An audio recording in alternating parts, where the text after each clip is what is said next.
Se você ainda não conhece meu trabalho, segura a mãozinha aí. Não sai dando like assim não. Assiste primeiro e se te agradar, aí sim você dá uma força. Agora, se você já conhece, sabe que o conteúdo é bom demais. Então me ajuda aí. Senta o dedo no joinha, se inscreva no canal e clica no sininho para não perder conteúdo. E principalmente, compartilha com alguém que queira se desenvolver. Bora pra aula. E esse acúmulo de líquido no interstício ou no interior de cavidades, eu chamo isso de edema. Edema é o acúmulo de líquido no interstício ou no interior de cavidades. E o edema leva ao inchaço. Inchaço é a manifestação clínica do edema, como você vê que está edemaciado. Mas edema não é inchaço, edema é acúmulo de líquido. A pessoa pode ter, por exemplo, um tumor que também leva a um inchaço, mas sem ter um edema, sem ter um acúmulo de líquido. Qualquer edema que você pensar vai estar relacionada a uma dessas quatro causas. Vai estar relacionada à diminuição das proteínas plasmáticas, vai estar relacionada ao aumento da pressão hidrostática do sangue, da BHP, vai estar relacionada ao bloqueio do retorno linfático ou vai estar relacionada ao aumento da permeabilidade capilar. Por exemplo, uma mulher, nos estágios finais da gestação, ela pode ver os seus pés incharem. Por que incha? Porque acumula líquido nos pés, nas pernas. Ou seja, tem um edema. Qual que é a causa desse edema? Vê bem, o útero gestacional, final de gestação, enorme. Como é que está o retorno venoso para o coração? Lembrando que o sangue lá no dedão do pé já tem dificuldade de voltar. Precisa de contração muscular. O sangue é empurrado. Agora você imagina isso com o útero. O retorno venoso vai estar dificultado. E se o retorno venoso está dificultado, olha lá, retorno venoso dificultado. Vamos pensar que o retorno aqui está difícil. Concorda comigo que começa a acumular líquido aqui nos capilares?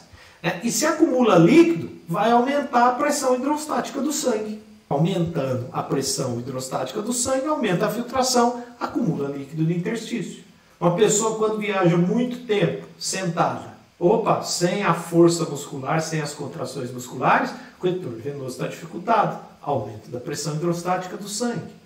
Uma pessoa que sofre, que tem desnutrição, diminuição de proteínas na corrente sanguínea. Se diminui proteínas na corrente sanguínea, ou tem, perde muitas proteínas pelos rins, tem uma insuficiência renal com proteinúria, proteínas na urina, diminui proteínas no plasma. E se diminui proteínas no plasma, não são as proteínas que atraem líquido de volta para os vasos? Se diminui as proteínas plasmáticas, diminui a pressão coloidosmótica do sangue. E a pressão coloidosmótica do sangue favorece a absorção, favorece a entrada. Se ela está diminuída, vai voltar menos líquido do interstício para a corrente sanguínea. Então, uma hipoproteinemia, pouca proteína no sangue, pode levar a um edema. Bloqueio do retorno linfático. Tem um parasita, não me engano o nome dele, Wuchereria brancoft. É o parasita da elefantíase. Ele obstrui os vasos linfáticos. E se obstrui os vasos linfáticos, aquele excedente de líquido que era absorvido pelos vasos linfáticos não acontece. Portanto, o líquido se acumula nos tecidos. Um tumor que bloqueia os vasos linfáticos pode levar a um edema. E aumento da permeabilidade capilar.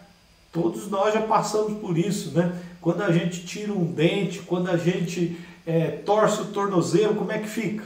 Inchado. Por que fica inchado? Edema. Devido à lesão tecidual, isso leva a um processo inflamatório. E um dos sinais da inflamação é aumentar essa permeabilidade capilar. O que significa isso? Eu tenho aqui as células endoteliais. Significa que as células endoteliais elas sofrem contração. Se essas células endoteliais sofrem contração, o espaço entre elas aumenta.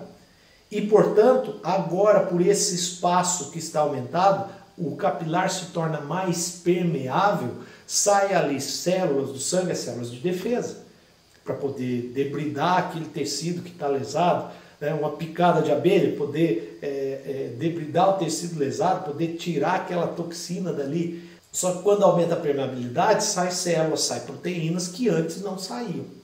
E se essas células e essas proteínas se acumulam no interstício, eu aumento a pressão osmótica do fluido intersticial. O fluido intersticial fica mais concentrado que o plasma e, portanto, passa a atrair líquido para o interstício, dando assim também um edema. Essa pressão aqui sempre zero, para não ficar assim sem graça. Pessoas que usam meia de compressão. Quando usam meia de compressão, aumenta a pressão hidrostática do fluido intersticial. Portanto, aumenta a reabsorção, aumenta a absorção de líquido pelos capilares. Se eu aumento a absorção, diminui aí o edema.